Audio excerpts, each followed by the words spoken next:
Hello, everyone, and welcome to This Week in Hospitality Mark live show number 396. I am your host, Loren Gray. Thank you so much for joining us live. And if you're listening to this in Memorex, that was our topic last week, if you remember. But if not, thank you so much for listening to our simulcast of this on 11:30 a.m. Sydney, Australian time for our APAC friends. Makes it a little bit more of a friendlier time zone for most of those time zones. Although a lot of you watch us regardless of the time, 2 a.m. Malaysia. I just always blows me when I see you all joining us. Thank you so much for doing that. And then, of course, 11:30 a.m. London time for our EU and Mideast friends. To get a little bit more familiar time, which, just to give you a precursor to some things to come, coming up, we'll start doing broadcasts from Europe. We're going to be doing, starting in April, we'll be doing broadcasts live in journeys in Europe. We have a lot of meetings and so forth we're going to, and we're going to take advantage of being over there to broadcast live from over there. So look forward to having some fun new backgrounds to us, since this is our post hurricane cleanup, but soon to be better looking background by the time all we get done. So anyways, and of course, thank you for watching us on Roku or Amazon TV or Apple TV or Google TV on our TV station, the Hospitality Channel, or if you are on a more traditionalist kind of way of watching us on the variety of Facebook pages, YouTube pages, our LinkedIn page for me, which is, they allow us only one, and of course, Twitter broadcast, and Twitch. We are on Twitch for those who use PlayStations or PS5s, which are out there now, and so forth. You can watch us on that. So today's topic, a bit of a grind because of the similarities of what we've been talking to give you kind of bring up to speed a little bit of what we've been talking to up to this point. Let me kind of give you the progression of things. So at the tail end of February, on our live show 394, we talked about the current state of hospitality tech stacks. We had our guest host, Mr. Edward St. Ange from Flip2, share some of the angst of the challenges and the internal struggles of getting proper tech stacks in hospitality, and how woefully behind technology-wise hospitality as an industry is. For 395, which was just last week's, we talked about, is it live or is it memory? It's the changing landscape of content authenticity, where we talked about the infusion, the rapid tsunami infusion of AI in usabilities for content generation. We've on our podcast, for those that have been following us, we've gone through the whole spectrum of AI usage content as to the authenticities of it, AI imaging content, authenticities of that, and of course the true benefit usages of AI when it comes to increasing your bandwidth capabilities and having it support a human involvement. Those have been the podcast conversations. So today, in continuance of the dialogue of things, I want to bring things up that are relevant to the progression of analytics.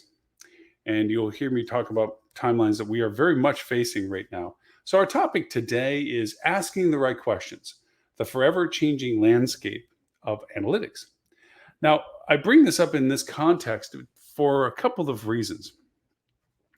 It has been a constant concern over these many years, really, as to the real usable value of analytics from an active decision-making model. As a matter of fact, let me look back at which show we talked about the difference between reports and analytics. Show number 392. No. 390. We talked about reporting and analytics and the variances and the differences between those. From that, we talked about the fact that reports tend to be static. They're forensic, meaning that they look backwards as to what happened, not exactly looking forward as to what to do. There is some value proposition to what reports can be used for a forward forecasting or forward action plan. But for the most part, they refer to the past as a reference guide to future decisions. Unfortunately, they're more often regulated to did we make the report? Did it get distributed to the list of people that it's supposed to go to? And then it gets left at that. There's no real value to it. As a matter of fact, many auditing processes that we do with clients, we find that there's a lot of reports being generated that have long since to the originality of what they were intended for, how they're actually used, if they're used, and in what part of them are used. And one of the easiest auditing components that you can do for yourself, doesn't require us as a third party to come in, is look at, you're always evaluating the value proposition of your reports.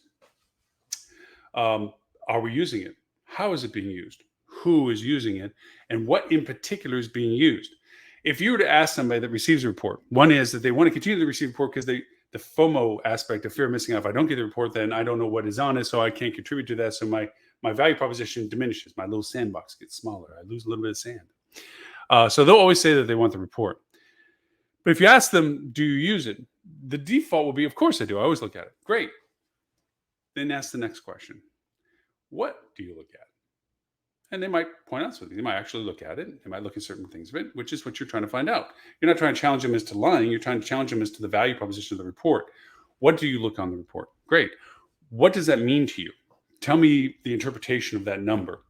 If it's up, is it a good thing? Is it down? Is it a bad thing? How does that relate to what you do in your decision processes for the responsible role that you have?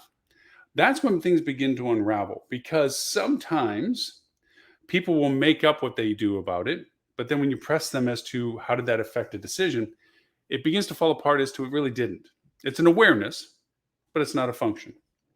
And so because of that, they get into the defensive mode of, well, wait a minute now, that report needs to keep coming to me. But nobody really quantifies the efforts necessary to generate that report. I think one of the burdens of all properties is the continuous expanding pressure of report requirements on them for a variety of corporate departments asking for this revenue report, this occupancy report, this P&L report, this overall performance report, this marketing report, this. And a lot of times the data, because our tech stacks, as we talked about last week, are not connected to each other. The data has to be extracted from one platform, put into a neutral area, that then other data from another platform is put into, and the manual process of correlation is put together for to report make this report. That a lot of times that gets lost for those requesting the reports. The manpower hours necessary that are squandered in generating this curiosity report, really. And also, two, nobody is actually looking at all the reports and saying, we don't need to replicate that data in that report because it's already in this report. Maybe either if we don't want the person to see all that report over here, that we take that portion and move it over there because it's already being done for this report. So let's move that portion over there so that that's one less thing that has to be generated for that report. Nobody does that in an organizational structure. If you are, I applaud you. But I've yet to find you. Don't know where you are, but no, probably not, because you never have to ask me to come in and actually figure out how to unravel Hammurabi's knot for you. So if you're doing that, that's great. The constant evaluation of report requirements and necessity of usages and so forth. But the questions that get asked about reports, do you want the report? Yes. Do you look at the report? Sure. Those are superficial. The real questions are the drilled down questions of what is being used to the report and how. That's the key element. And at that point, you ask the more prominent question, which is, why do we have to continue this report? Is this a time, can we break it up differently? Does it even have to still exist? If so, does it still have to go to the same people? Do the same people even use it and look at it? Once that evaluates, let's get to the world of the value of the data. A lot of times, it is relied upon others to facilitate the work. Facilitate the work. And they respond with what's being asked of them, asking the right question. A lot of times the people don't know what they don't know. And I mean the people being the people requesting data and reports and information. They don't know what's available. Nobody walks up to them and says, I am a genie in the bottle. I can answer any question you have as long as I understand what you're asking. That's the key element to this. A lot of them don't know. And I can say that firsthand from being the genie in the bottle, taking on what will be GA4 coming up this July. The diversity of data, the exciting aspect of the diversity of data that we collected or using of the data. I get to go over and walk up and say, hey guys, we want to create a useful reporting process for you. One that is actionable, one that's dynamic, one that isn't a slice of life that stops at the moment you take the report, but actually a report that you engage. And what I mean by this is any report that can be PDF'd is a slice of life report. It's static. It is as it was reported, when it was reported, and it's static. A dynamic report is one that has drop downs and pivots that want to look for these dates compared to these. I want to look at these elements versus those elements. I want to look at these segmentations versus those segmentations. And that change of the report then redevelops the report so you see what it is that you're looking for. That's a dynamic report. That is not a PDF report, because unless you're just doing a screen grab going, oh my gosh, Bob, what's this number? It's not a shared by static means PDF emailed out. Here's our static weekly report on XYZ counting of beans. That's not as useful as here you can go to as a portal and look at what it is that you need. Because that's where one of the fall downs of static PDFing or static slice of life reports is that they are homogenized so they can be distributed. If I'm at a division level versus a property level versus a corporate multi-level, the information has to be burrowed into on the report. All of us get the same report, but aspects of that report are only valuable to the position role that I have. So I have to go into where I go into, and I say this, let's look at star reports, tab 4, shall we? And see what it is that we need for what information we need to discuss or be responsible for. That is a static report. Dynamic report is, okay, cup of coffee, keyboards, let's pull it up. Let's go to the login, look at it. This is my time that I have allotted for looking at this report, which is always running. It's always there. I can look at it at any time. So that immediately removes the burden of having it to be created and augmented and connected and everything else, because it's there for anybody to use. And being able to customize what I find interesting and basically separating the wheat from the chaff, old analogy, finding what's useful and discarding what isn't. I go to the parts that have it already set up the way I like it. So I'm looking at what I need to. So my efficiency is improved. I'm looking, I open it up. My date sequence is correct. My modifiers are what I left them as, because that's what I like looking at first. And I see what I need to see. That starts whatever it is that I'm reviewing the report for. That is incredibly more valuable. We've talked about that in previous shows. We're talking about it now only as a precursor to what's that data? What is my available data that I can put on this dashboard? And that's where we currently are, in a huge chasm of disparity between those that need the data and those are producing the data. I say this, we have incredibly talented resources that can literally answer any question asked.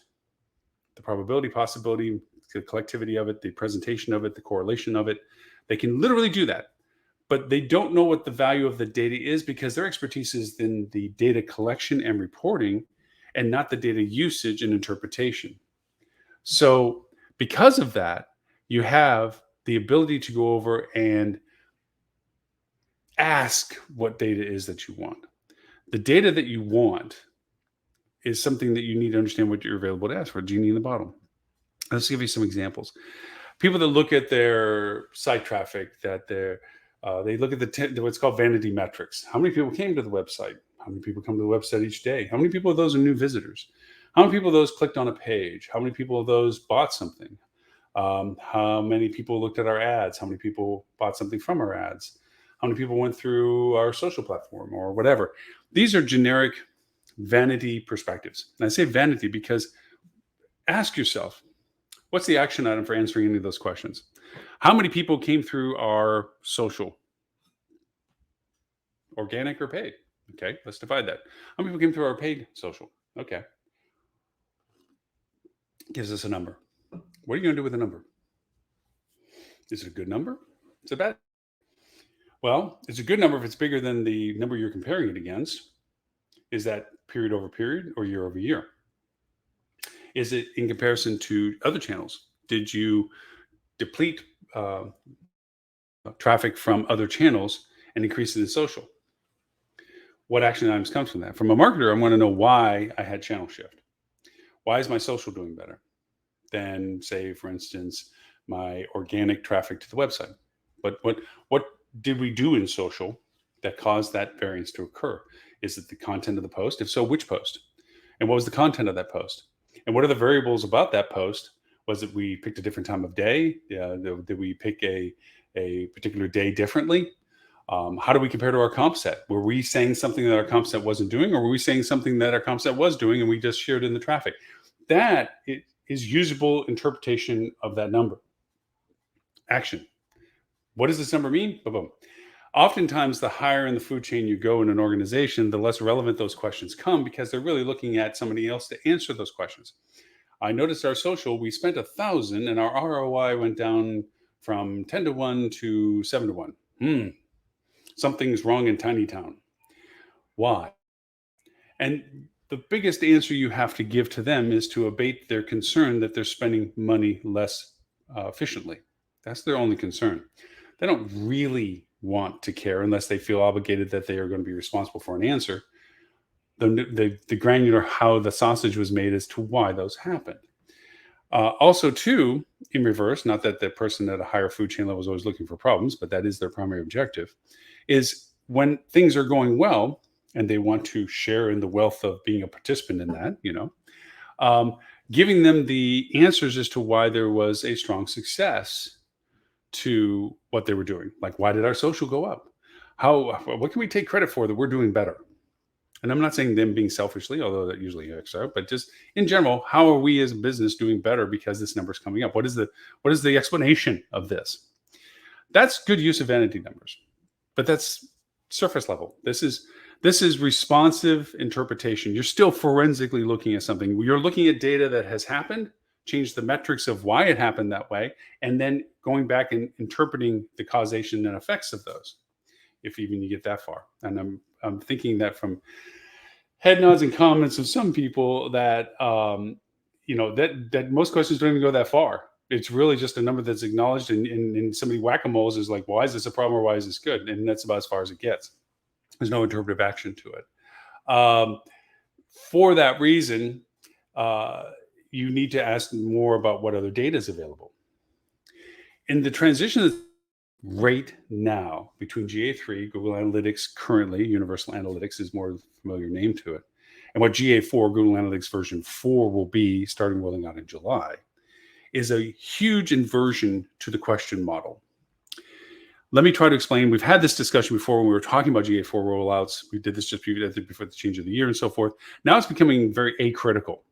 First off, if you haven't already created a GA4 account to begin to collect data, you've already lost any potential year-over-year data value propositions because it doesn't start collecting data in its format until it actually has an account to collect it for. So all of your historical data, your year-over-years and anything you can look at in comparison do not exist. You will start with we're fantastic because there's nothing to compare us to numbers. So already missed that train. We've been talking about this now for over a year at that level. But say, for instance, you have GA4 account. The inversion of how data is used is upside down. Through all of our history, when Google first bought Universal Urchin Analytics, UA, Universal is the acronym they began to get assumed because nobody knew who Urchin was after a while. And offering all the analytics that they do is based on you deciding what you want to track and creating an event. It's session based. I follow a session. It starts at an origin, proceeds linearly, because where I go, what I do. Okay. And in that process of step 1 goes to 2, 2 goes to 3, 3 goes to 4, 4 goes to 5, I create events of tracking each step of that session. I, as a visitor, come to your website. That starts a session. It pings as to geographically where I am, timestamps what time I'm looking at when I came into your website. Okay. And it shows where I came from if I came from a place. Referral. Those are vanity metrics that we're very familiar with. And then in your flow of your analytics on site, it shows you what pages I looked at, the duration of where I looked, what I went from one page to the next. Those are standard defaulted session progressions. You've heard me grind an axe about third-party providers that hijack those sessions, that I may have come from an organic social view, but then this little pop-up crap shows up, comparing rates or whatever. And as soon as that pixel fires and creates that platform said, hey, we showed you our data. So from now, this point forward, you're ours. We started a new session and we're going to take credit for anything you do from this point forward.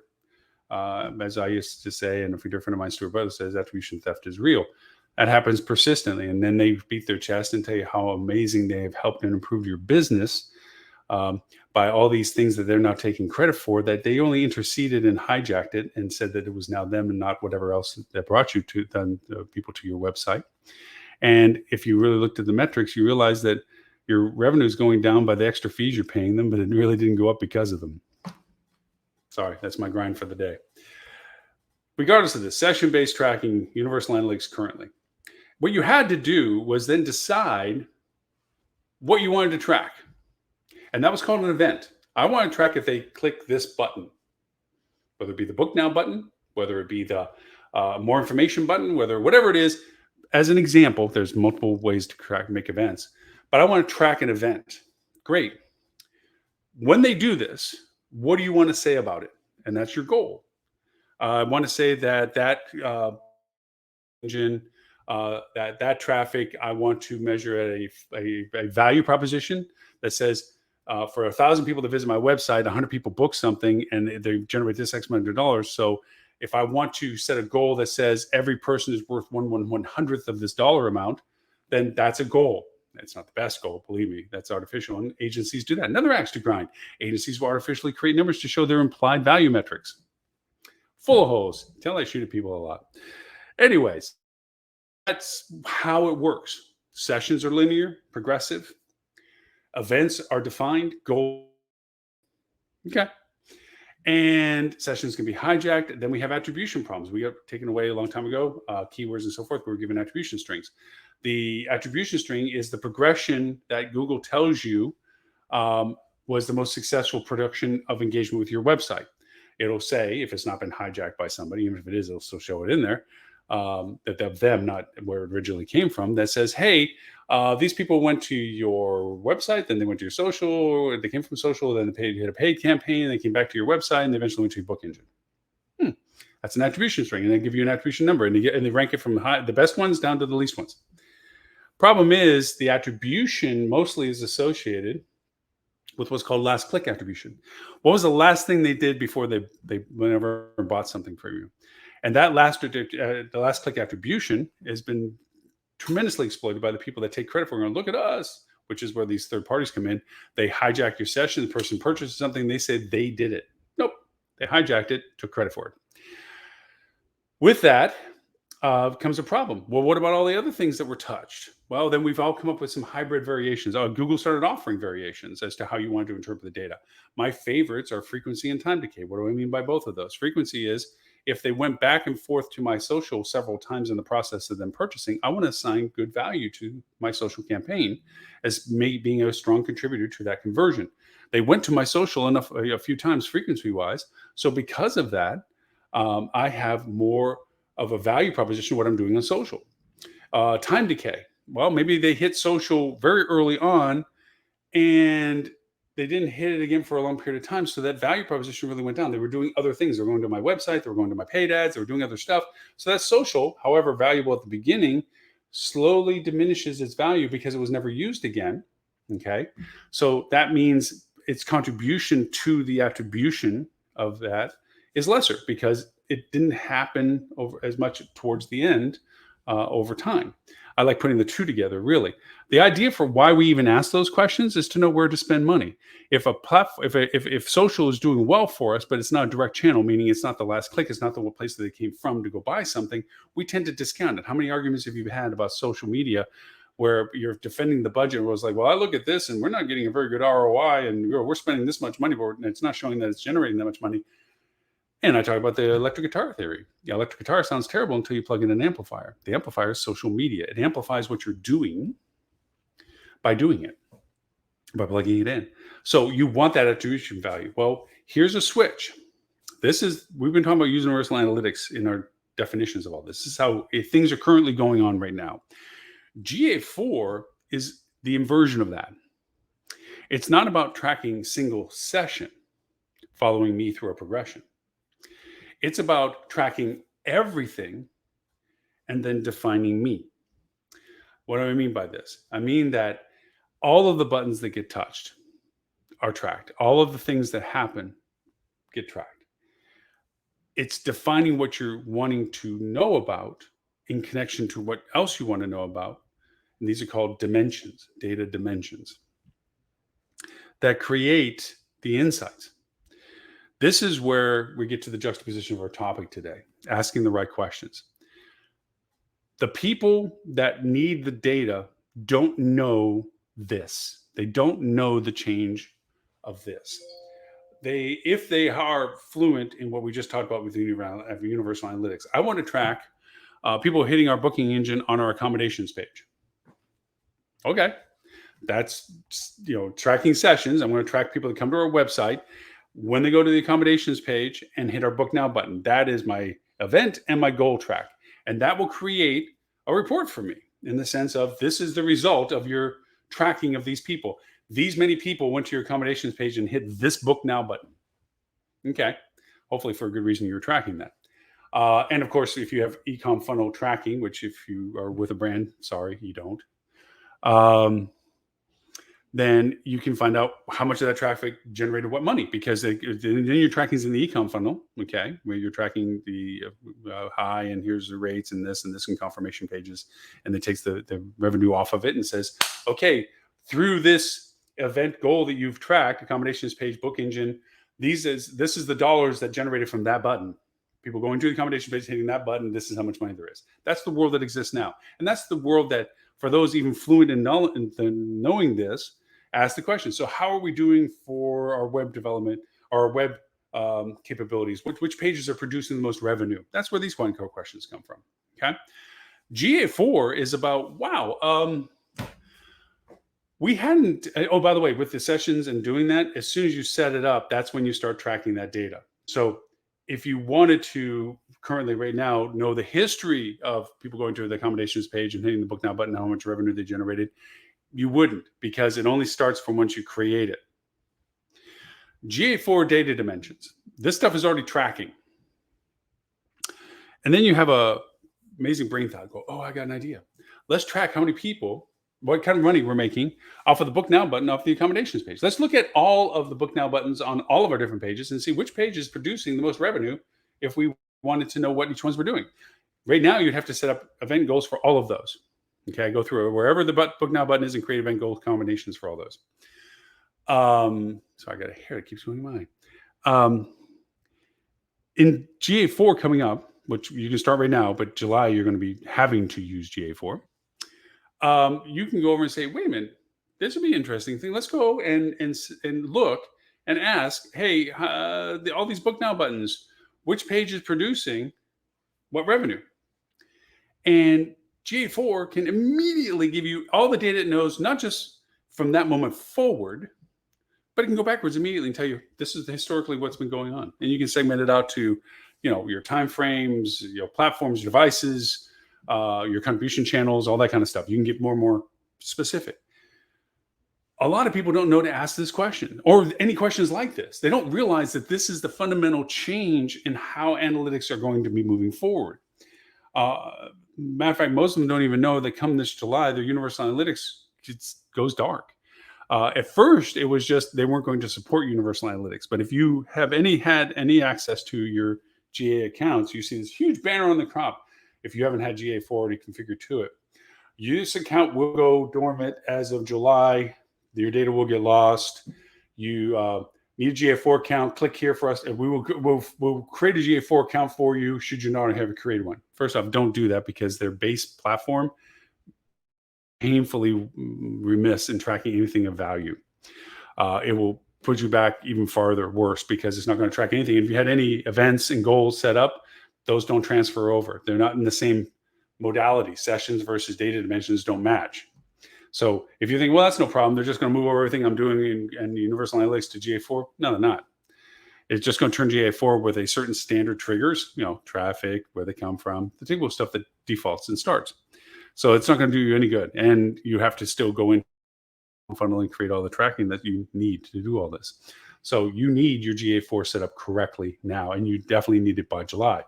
A lot of people are going to get into a lot of trouble because they're not paying attention to this.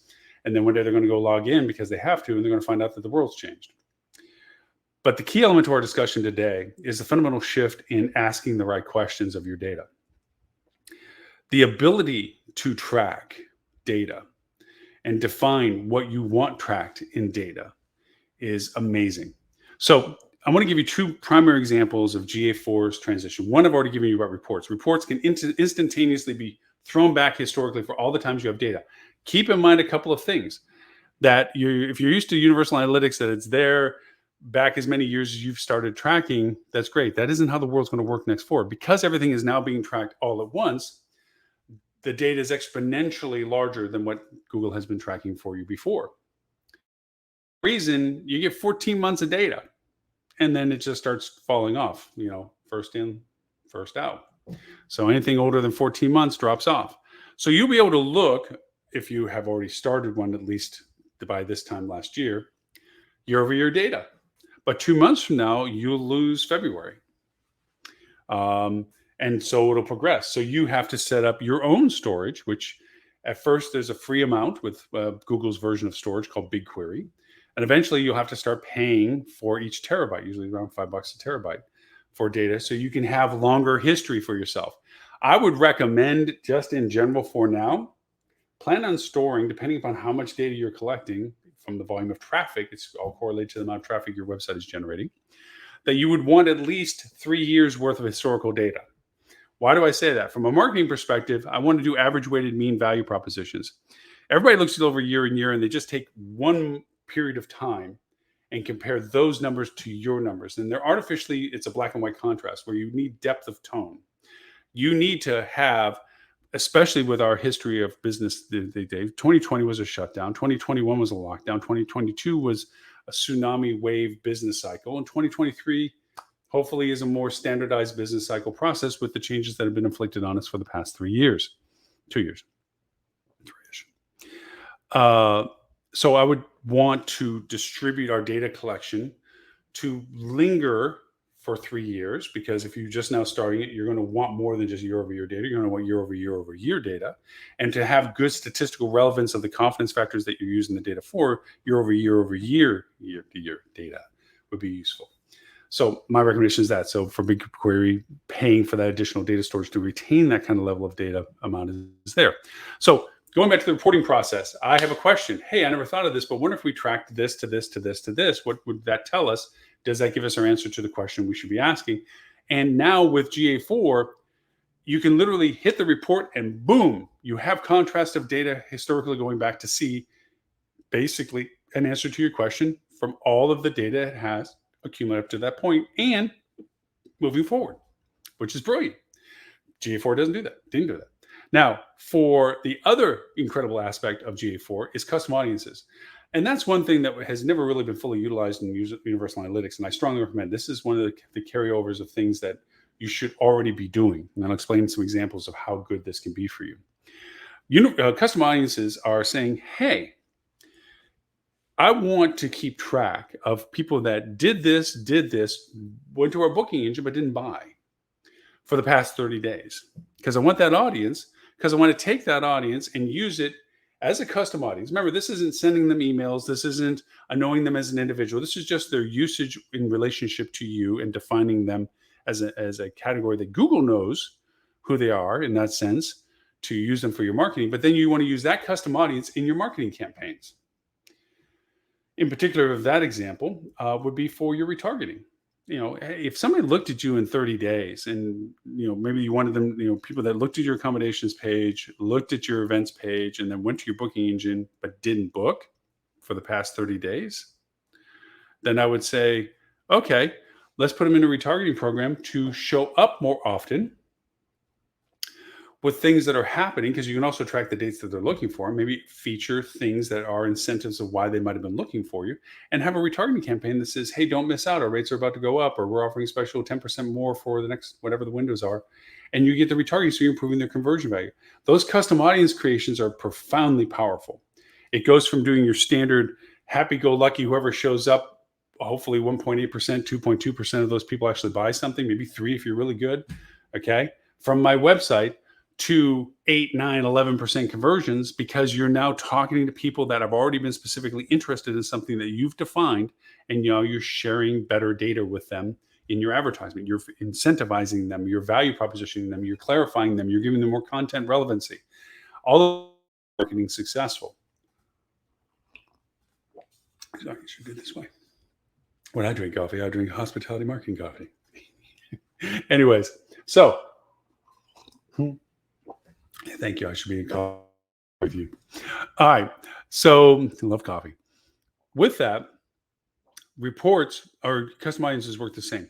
It won't start generating a custom report until you define a custom audience until you define the audience.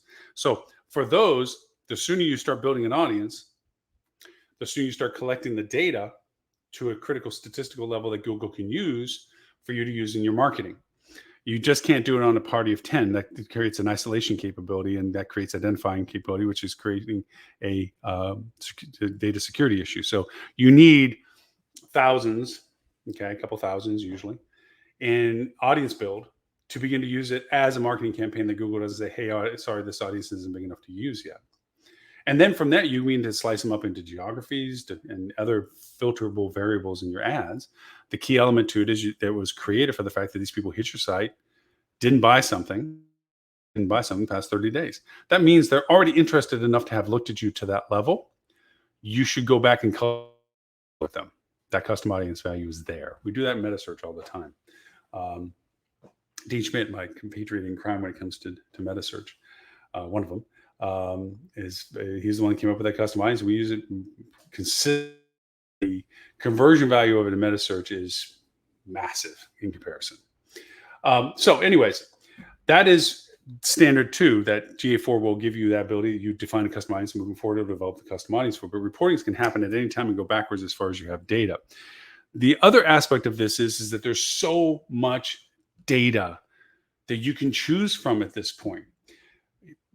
Taking case, and I'll make this as a fun example that it's probably more advanced discussion as to how to use this data, but to show you the granularity of the data is why I'm saying this. So when somebody goes to your booking engine, they're presented all the variables of your inventory type based on the dates that they're selecting, okay? And of course, all of the rate options available to those room types. But what also gets shown in most booking engines is the residual in the back of the house. You don't see it in front, but in the back of the house in the data. In order to show the room, it has to query whether the room type is available to display for the dates that have been queried. That data comes through in the display of that data. So when I'm going to a particular property, let's say, and I'm looking for particular dates, and I didn't assign necessarily room type at that point, or maybe even if I did, it'll say, for instance, I pick a king, okay? It'll show me all the rate variables that are applicable to the king type rooms that you have. And I'm sure you have variances of them, whether it's beach view or non-beach view, or mountain view versus non-mountain view, or suite versus non-suite, adjoining versus non-adjoining, whatever it is. All of those variations come through with all the variation prices for it. It also, in the back of the house data, shows how much of that inventory is still available for it to have been queried and shown in the result. So from a granular level, I could ask a silly question of, so for everybody that's looking for a king, what rates show up the most? What inventory is available for those rates when they show up? And how often do they get picked? Now, why would that be a question to ask? Well, honestly, there's 3 ways of using that data, but let's just pick one. And that is, I need to show if inventory availability is a resistance issue for acquisition. If it showed up, and it showed up for a rate or didn't show up for a rate, if it showed up and didn't have inventory or it didn't show up, or if it showed up and had rate and inventory, is the rate viable? Is the inventory viable? Is it a room type that's viable, that we are not able to sell the room without changing the rate or demand to the occupancy or the ADR? And that determines what we should do about the fact that, and I'll say this as an example, families don't rent king rooms that much unless there's an adjoining room that isn't a king, or if it is, at least it's some that they need 2 rooms. Mom and dad stay in the king, but the kids, unless of course they're of a certain age group, below 5 and 6, then having the child in the bed with the parents is not really a worry. They don't need a second bedroom, nor would they want a second bedroom for a child. But anything above age of 9, often they get, the fact that they're old enough to have a separate room, especially if they have siblings. All of that is implication data, meaning if they're booking 2 rooms, got 2 rooms, one is a king or not, and they have kids, or they indicate that they're having kids, because that's, remember, the data field that's also in there, we can then already make an assumption, for the most part, always variable, that If they got a king and they indicate they have a child, then the child is below 7 years old or 6 years old, roughly, and that they're going to sleep with the parents. And so we have a sense of what it is they need. So we can create more content about them as a family traveling, give them more relevancy to traveling, especially if they didn't buy anything with us, right? Then we know that we can add that type of content in the retargeting campaign for them. By the same token, if they're looking for doubles only and or suites and pull-out beds and so forth, then we can know by their indication of children or not children that they have demand need because the children aren't sleeping with the parents. So either they need a second bedroom or a room big enough that they can have a separate sleeping for the kids and so forth. These are all means of determining content value for us to pursue them future, especially if they didn't book at the time when they first were presented this data. We can also see whether or not occupancy is a resistance factor.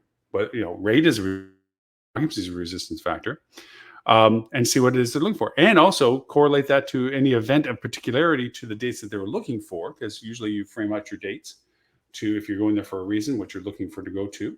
Okay, and whether that has a correlation to the fact that they're bringing their kids to a concert, or that their event is related to families or not related to families. Obviously, and this is every revenue manager's bread and butter.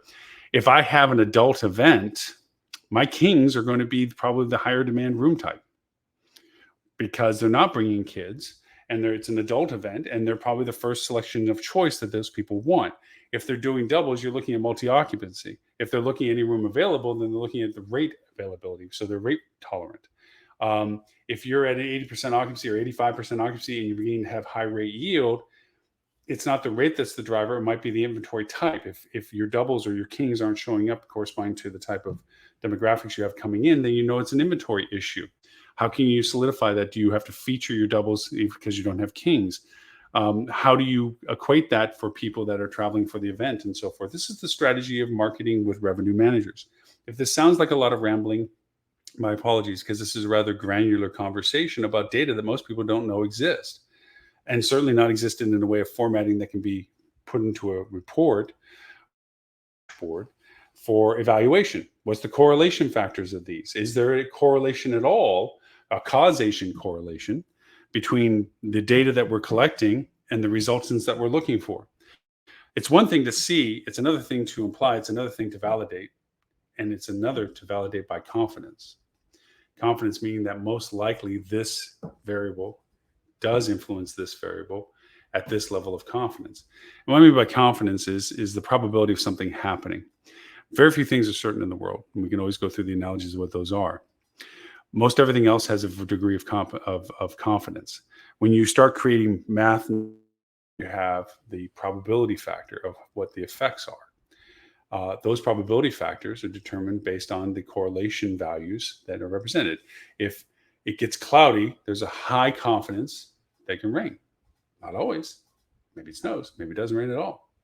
It's the type of rain. It's the type of clouds, what have you. But the correlation of those two simple variables, clouds produce rain, usually the case.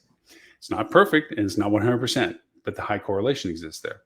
To give you an example, when we first started doing data, I had a really fun data analysis person, not a hospitality person. And we started feeding, and we were playing with Watson at the time, IBM's Watson.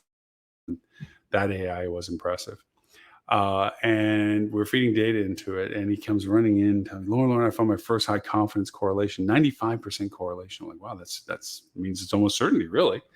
He says, yeah, the more people stay with us at the hotel, the more money we make.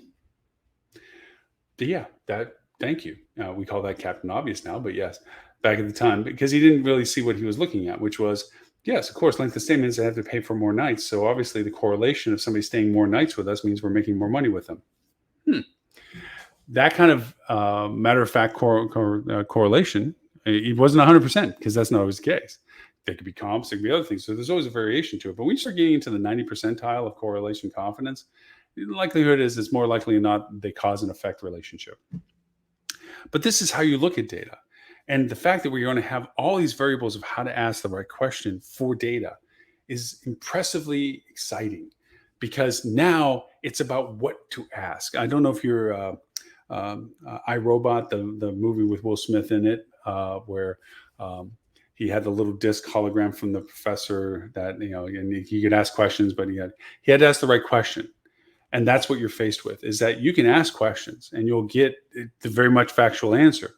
But if you're not asking the right questions, then you're not getting the true depth of the data's value by asking the right questions. The right questions come from, why didn't they book? It's a great right question.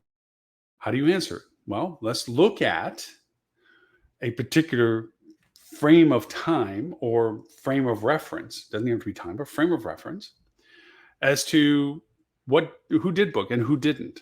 Let's take away the people who did book for now. Not that we're ignoring them, because we might go back and try to see if there's a difference in variation of what they did versus the set that we're looking at. Let's look at the people that didn't book. What did they do? Okay. Here's the correlations of what they did, where they came from, what time of day they may have been booking, all the data that's available. We get to look at it instantaneously with GA4. What time of day were they looking? What platform? What device were they looking on? What geographic location? What demographies do we know about them? Behaviorally, their pattern of engagement with our site. All these types of things are variables of opportunity that we can look at and see what wheat from the chaff. Does this make sense that this is related to this or not?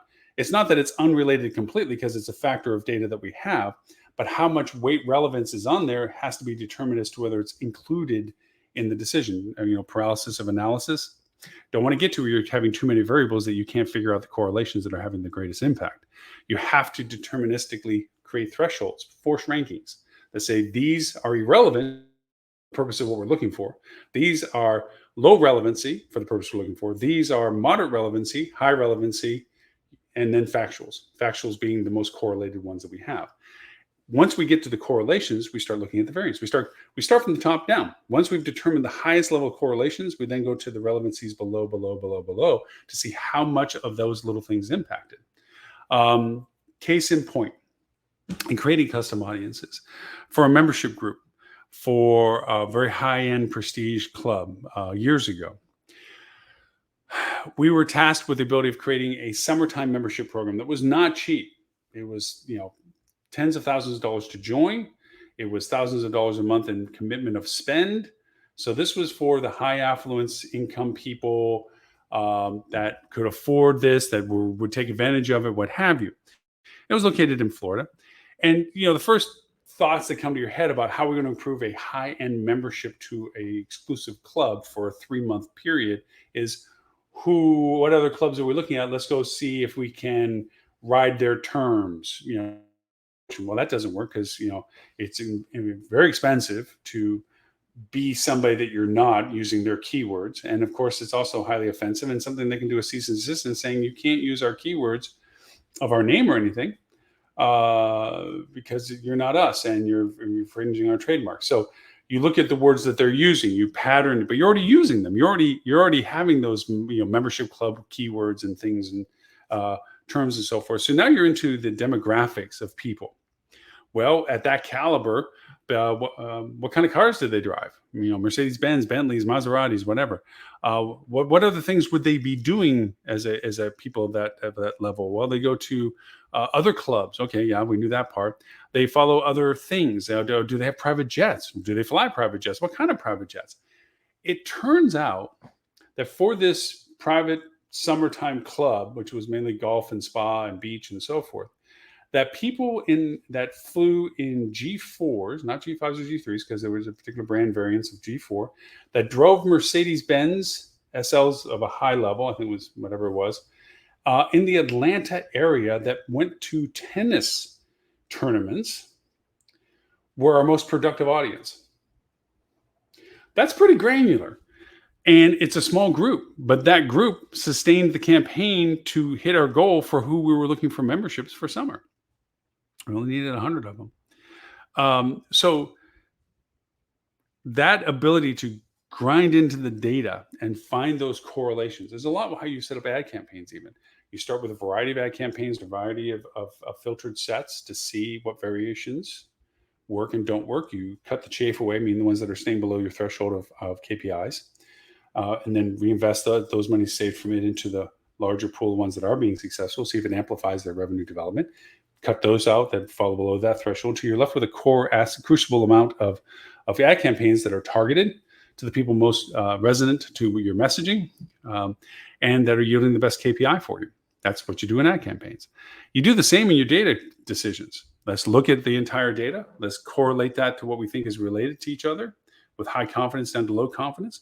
Let's decide how those correlations are created, what confidence factors exist, what are the influencing factors, can we modify those factors, and this is the way to influence the people that are engaged with it. It's a process. So asking the right questions of your data are key and paramount to the successful usage, and we are in the world of transition for that now. We are in a place where we can ask those questions retroactively. With GA4, we'll be able to go and say, I just thought of this, but when looking at this data, I wonder if they go here, do this, do that, do this, and produce, and we can literally put that together, and boom, we have data that says validates our question, or it doesn't validate our question.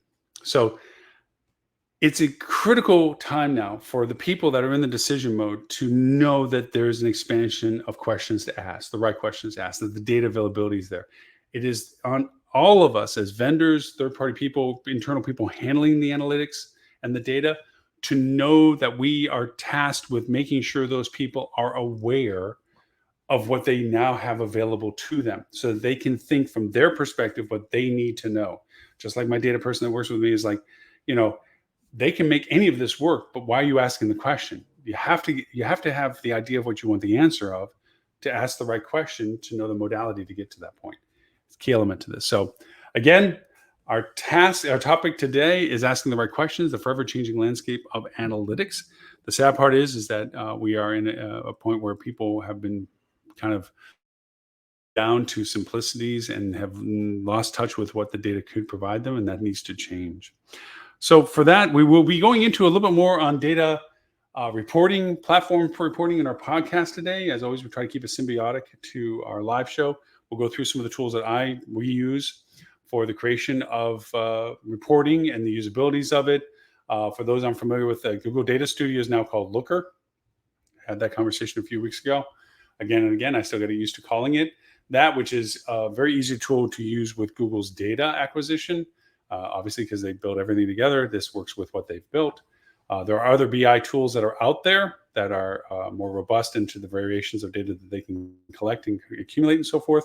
We'll talk about more of those BI tools today in our podcast as well. So if you'd like to join us over in the podcast, it's an audio only. It's a lot shorter than our live show. It only runs 20 to 30 minutes. We talk about tools, the techniques for using the tools, recap this show, which will cap a few of the items that we talked about, and a couple of newsworthy items and so forth that have hit the board for this week that affect your hospitality business. So with that, thank you for the privilege of your time. For those joining us on TV, Roku, LinkedIn, Google, Amazon, with the Hospitality Channel, thank you so much. For those joining us on our social media platforms, simulcasting, Facebook, LinkedIn, Twitter, and YouTube, thank you so much. For those that watch us on replay, when we rebroadcast 11:30 Sydney time, AM Wednesdays, and 11:30 AM Wednesdays, London time, thank you so much. You can always give me your feedback and comments. You can do that audibly as well. You can give us suggestions and topics you'd like to join in, or if you'd even like to join the show, you're more than welcome to go over and solicit us to join the show with us. For that, you can go to hdm.news/talkback. That is our podcast enhancement where you literally hit a microphone, talk to me, tell me if I can use your name, use what you said, or just refer to it. You give us permissions based to it, but you can join the show. You can add comments to it. For all of our I Love Lucy reruns of the live show, we've been every week now we're in our 9th year. Our podcast has been 17 years long, but primarily every week for the past 9 years as well. You can go to hospitalitychannel.tv. You can look it up by topic, date of broadcast, and or co-host. So you can look at any of those. And it's forever in I Love Lucy reruns. It constantly plays. We literally have 2 months of nonstop. If you need to go to sleep at any time, just put the channel on. No, we have 2 months worth of perpetual content if you add it all together over the 9 years. It's amazing. We've had, we culled our show down to 1 hour these past 2 years. It used to be 2 hours plus sometimes, as we have many more talking heads and co-hosts and so forth in the process. For our podcast, you can find it on 39 different platforms, iTunes, iHeart. You can go to Amazon's Alexa, Siri, and Google Assistant and simply ask them to play the Hospitality Marketing Podcast, and we play. As a matter of fact, a lot of people listen to our podcast on Amazon, which is really neat, Alexa. So anyway, with that, again, Loren Gray, thank you for the privilege of your time. We'll talk to you next week on show number 397. Getting close to that 400 mark. We should be doing that actually in Europe. So we'll have show 400 in somewhere in the Netherlands, just so you know. Again, thank you for the privilege of your time. And I look forward to talking to you all next week.